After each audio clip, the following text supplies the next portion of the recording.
কিন্তু আজ পর্যন্ত বিপর্যয় হয় নাই। নিয়ে যেতে হবে। তোমার যৌবনের বড় দাম। এক যুবকের যৌবন একদিকে, সমগ্র জগতের সম্পদ আরেক দিকে। তোমার যৌবনের দাম বেশি। আমার সাথে একমত সারা দুনিয়া হবে। দুনিয়া 800 কোটি মানুষ বলবে সত্য। তাইলে কেমন দামি যৌবন তোমার কাছে বলো? হেলায় হারায়া দিও না। আর সর্বশেষ কথা, নবীর বিরুদ্ধে আন না যাই। বহুত হয়ে গেছে, যার কারণে 3 মাস হয়ে গেল, এখন পর্যন্ত আমরা কোনো ফুল ফুটতে দেখি নাই, কোনো আশার আলো দেখতেছি না। ডেলি 300, 200, 250, 300 লোক ঝরতেছে। ফিলিস্তিনে ঝরতেছে, ফিলিস্তিনে মুসলমান ঝরতেছে। কোনো আশার আলো দেখতেছি না। শুধু কোনো কারণ না, শুধু নবীর বিরোধিতা করার কারণ, নবীর আদর্শকে না মানার কারণ। অন্য কে কি বলবে আমি জানি না। আমার কাছে এটাই সিদ্ধান্ত, কে একমত হইল আর না হইল এটা আমার বিষয় না। আমি এটা বুঝি, আল্লাহর রসুলের আদর্শকে আমরা ঘৃণার পাত্র বানায় ফেলছি। আমাদের কাছে ঘৃণিত, দীক্ষিত, অবহেলিত, লাঞ্ছিত, বঞ্চিত, নিকৃষ্ট। নাইলে যুবক কেন 3 গুণ টাকা দিয়ে চুল কাটবে নেট দেখা?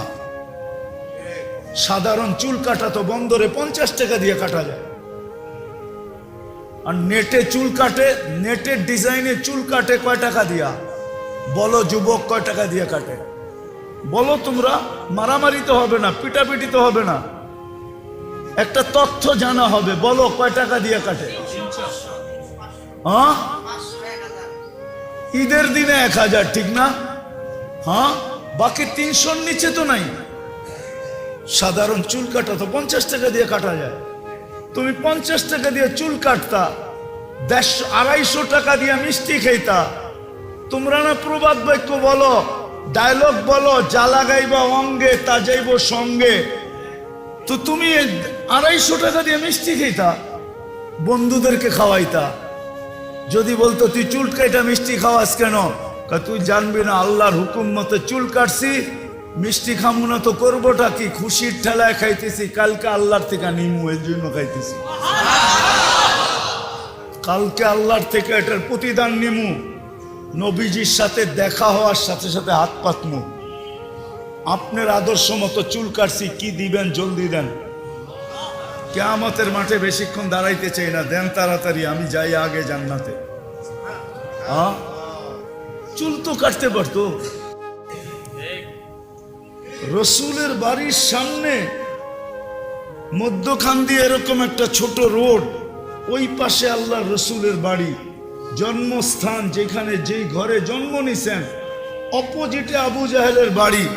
এত কাছে হয়েও কপালটা এমন পোড়া পড়ছে, হায় হায়, যার মতো কপাল মনে হয় কিয়ামত পর্যন্ত কারো পড়বে না, ঠিক না?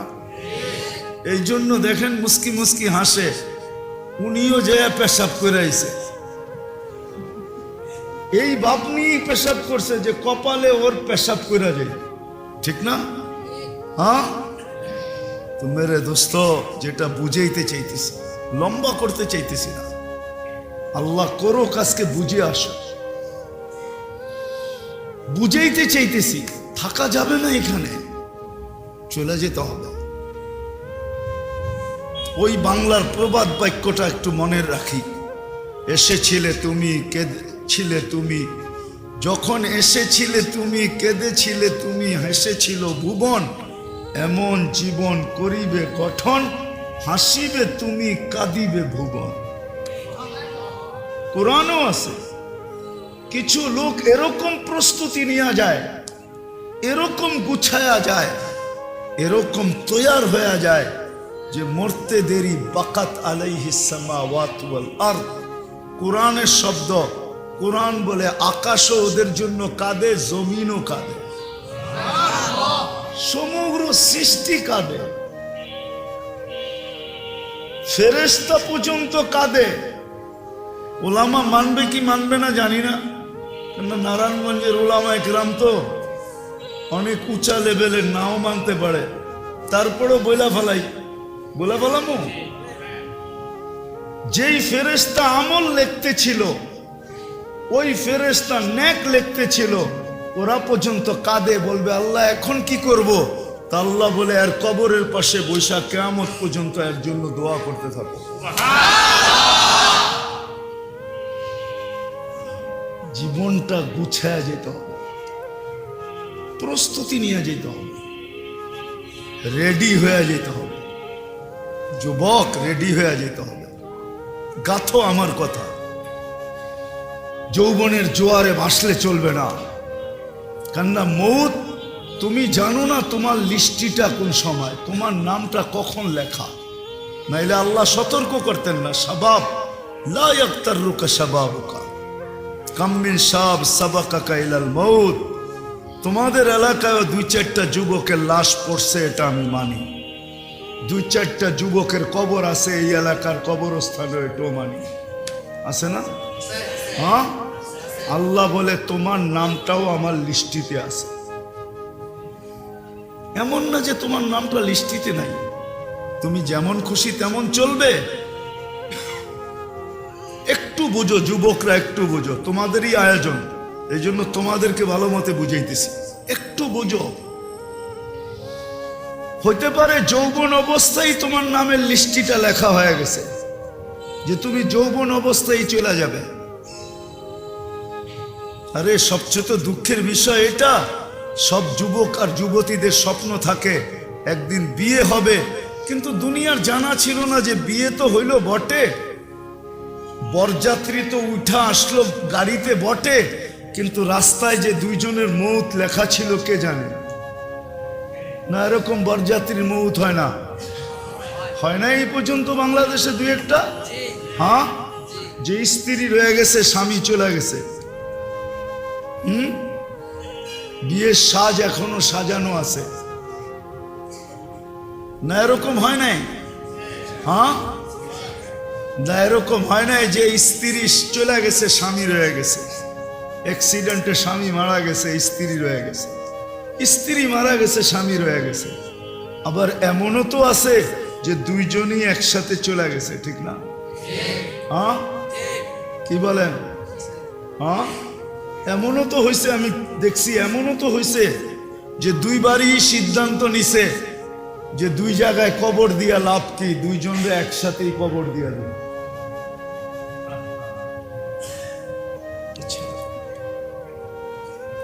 এটা ছাড়া তো যেটা বুঝাইতেছিলাম, আমাদের জীবনটা ছোট, কেউ থাকে না, আমরাও থাকবো না, বড় বড় ব্যক্তিত্বরাই থাকে না। আমি তো দেখাইলাম আপনাদেরকে, থাকার একজন ব্যক্তিত্ব ছিল যার জন্য এই সব কিছু আয়োজন। আকাশ দেখেন তো ওনার জন্য, জমিন দেখেন তো ওনার জন্য, চাঁদ দেখেন তো ওনার জন্য, সূর্য দেখেন তো ওনার জন্য, সূর্য জগৎ দেখেন তো ওনার জন্য, নদী দেখেন তো ওনার জন্য, নালা দেখেন তো ওনার জন্য। নাইলে ওলামা কেন লিখতো লাউলা কালামা খালাকতুল আফলাকা কুল্লা, আপনি না হইলে কিছুই তৈরি হতো না। ওনার জন্য সব আয়োজন, বন্ধুর জন্য আয়োজন করছে, উনিই থাকে নাই, আপনি কোত্থেকে থাকবেন? যুবক, তুমি কোত্থেকে থাকবে? অল্প কয়েকদিনের জীবন, অল্প কয়েকদিনের জীবন। ইচ্ছা স্বাধীনতা আছে বিদায় যেমন খুশি তেমন নেটে দেখা চুল কাটতে পারো। যদি ইচ্ছা স্বাধীনতা না দিতেন, তুমি আবার চুল কাটতে নেটে দেখা, কোরআনের বিপরীত চুল কাটতে। কোরআন তো বলে মুহাল্লিকিন আর উসাকুম ওয়া মুকাসসিরিন, কোরআনের বিরুদ্ধে তুমি চুল কাটতে কোনোদিন সম্ভব ছিল না যদি ইচ্ছা স্বাধীনতা না দিতেন। নাইলে গেটে, মসজিদের গেটে দোকান, ও নামাজ পড়তে আসবে না, ইচ্ছা স্বাধীনতা দিছেন বিদায় কিচ্ছু বলে না। নাইলে ইউহি ইউমিত কার হাতে? জীবিত কে রাখেন? মৌত কে দেন? এই প্রবাদ বাক্য কার জন্য? রাখে আল্লাহ, মারে কে? মারে আল্লাহ, রাখে কে? কার জন্য? আল্লাহর জন্য। জীবিত করা আল্লাহর হায়াত আল্লাহর হাতে, মউত উর্দুতে আছে আল্লাহ রাখে কোন চাক্ষে। আল্লাহ যদি বাঁচায় তো আঙ্গুল কে উঠায়? কারো আঙ্গুল উঠানোর ক্ষমতা নেই, আপনি যতই করেন। তো যার হাতে হায়াত, যার হাতে মউত, শুধু হায়াত আর মউত তো না, আমাদের জীবনের প্রত্যেকটা জিনিস কার কন্ট্রোলে? এই দেহটার সবকিছু কার কন্ট্রোলে? না যুবক তোমার কথাই চলে? হ্যাঁ, তোমার কথা মতো চলে না? চোখ তোমার কথা মতো চলে না? না কান তোমার কথা মতো চলে? না হাত তোমার কথা মতো চলে? কোনটা চলে? কোন অঙ্গ আমার কথা মতো চলে বলেন? যদি চলতো তাহলে ওনার দাড়ির সাদা হইলো কেন, আমারটা সাদা হইলো কেন? আমি তো কোনোদিন সাদা হওয়া চাই না, ঠিক না? হ্যাঁ, কি চাইছেন? হ্যাঁ হ্যাঁ, দাঁতগুলা লড়ে কেন? চাইছেন কোনোদিন লড়ুক? হ্যাঁ, কোমরটা এখন দুর্বল কেন? চাইছেন কোনোদিন দুর্বল হয়? কি বুড়া হইলাম কেন? চাইছি কোনোদিন বুড়া হই? এখন তো বুড়া হইয়া বাড়িতেও দাম নাই, ঠিক না? যার কাছে সব হারাইয়া দিছি, বলবো নাকি? না রাগ হয়ে যাবেন আবার? আরে তুমি বললে লাভটা কি? এরা বুঝলে লাভ, ওই সাদা দাড়িরা বুঝলে লাভ। যার কাছে সব হারায় ফেলছি, এখন ওনার কাছে গেলেও উনি কয় বুড়ি, বুড়া সর, ওনার কাছেও আকর্ষণ নাই, শেষ। মনে হয় বুঝাইতে পারি না কি? যার কাছে সব হারায়া দিয়া বুড়া হইছি, ঠিক না? এখন ওনার কাছেও কি নাই? আকর্ষণ নাই, আকর্ষণ। ওনার কাছে গেলেও কয় সর, বুড়া সর, ঠিক না? এই তো দুনিয়ার রীতি। তো যেটা বুঝাইতেছিলাম, ইচ্ছা স্বাধীনতা যদি না দিতেন তাহলে রব্বে কাবার কসম যুবক তোমার তাফালিং করার কোনো সুযোগ ছিল? তাফালিং বোঝো তো না? বোঝো না? তোমাকে শব্দ বললাম, এইভাবে উশৃঙ্খল চলার কোনো সুযোগ ছিল না। ইচ্ছা স্বাধীনতা দিয়েছেন বিদায় চলতে পারতেছ। যদি ইচ্ছা স্বাধীনতা না দিতেন চলতে পারতাম না, রব্বে কাবার কসম। আল্লাহ আল্লাহ আল্লাহ দেখলে বুঝে আসে না আল্লাহ যে আল্লাহ?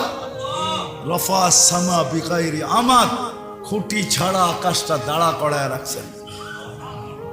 একটা না 7টা জমিনটা পানির উপরে বিছায়া রাখছেন, নাইলে পাইপ গাললে পানি আসে কোত্থেকে? না আপনারা ট্যাঙ্কি বানায় নিচে রেখা দিয়েছেন, ওইটাই পাইপ দিয়া বের করেন? হ্যাঁ, ট্যাঙ্কি বানায় রেখা দিয়েছেন না, নাইলে কোত্থেকে আসে পানি? জমিনটা পানির উপরে বিছানো। যে আল্লাহ পানির উপরে বিছাইতে পারে, খুঁটি ছাড়া দাঁড় করাইতে পারে, সৌর জগতের ভিতরে সূর্যের মতো দুনিয়ার থেকে 13 লক্ষ গুণ বড়, ওটাকে বাসমান রাখতে পারে, তাইলে যুবক তোমাকে আমাকেও কান ধরে ঘুরাইতে পারতেন। ইচ্ছা স্বাধীনতা দিয়েছেন বিদায় কিচ্ছু বলে না, চুপচাপ শুধু তাকায় তাকায় দেখতেছেন। 2টা কাজ করেন বটে, কাইন্নি নাযিরুন কাইফা তা'মালুন, আমি শুধু দেখতে থাকি তুই করিস কি। দ্বিতীয় আরেকটা করেন, ইন্নী মাআকুম মিনাল মুনতাযিরিন, আর আমি শুধু সীমা রেখার অপেক্ষা করি। সীমা রেখা বোঝেন? সীমা রেখা বোঝেন? মৌতের সীমায় কখন পা দিবে শুধু আমি এটা অপেক্ষা করি। পা দিতে দেরি আখাযনাহু বাগতাতান, আমরা ছোমাইরা উঠাইতে দেরি করব না। আমি যদি চিৎকার দিয়া বলি আল্লাহ দুনিয়া কিন্তু উন্নত,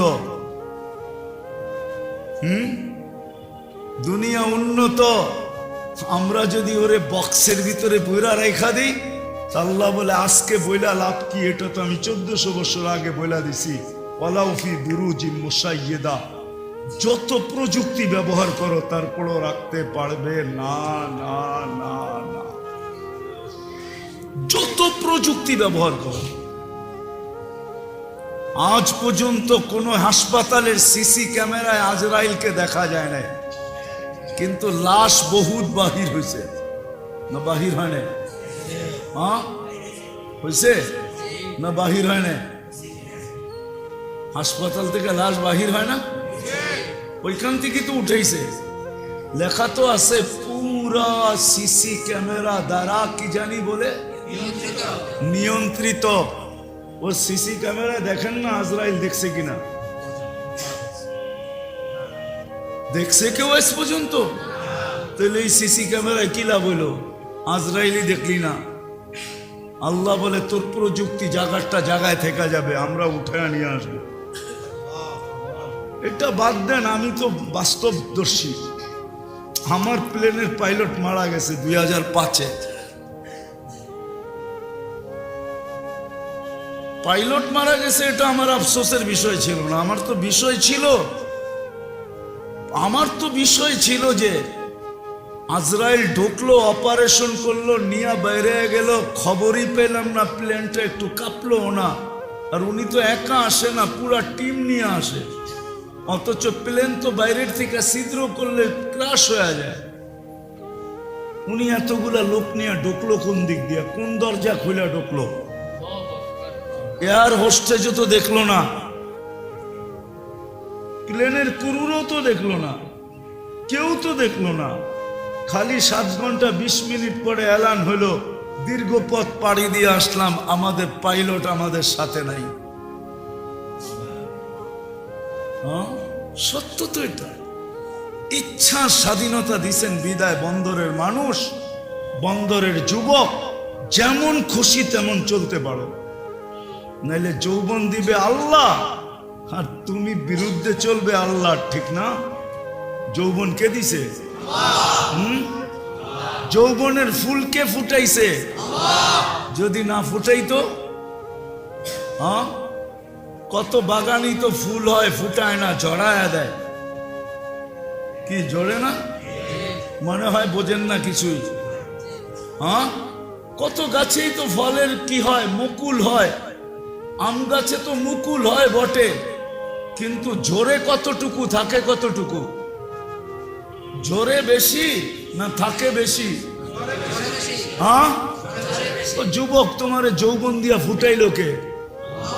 আজকে 14 তারিখে তোমার লেগা ফুল লয়া দাঁড়ায় থাকে, যদি না ফুটতো কে দাঁড়ায় থাকতো কও? আর তুমিও আশা নিয়ে বসে থাকো যে এইবার 14 তারিখে যদি একটু লেখা পাঠায় I.U। মানে বোঝে না, এরা ফিডার খায়, ঠিক না?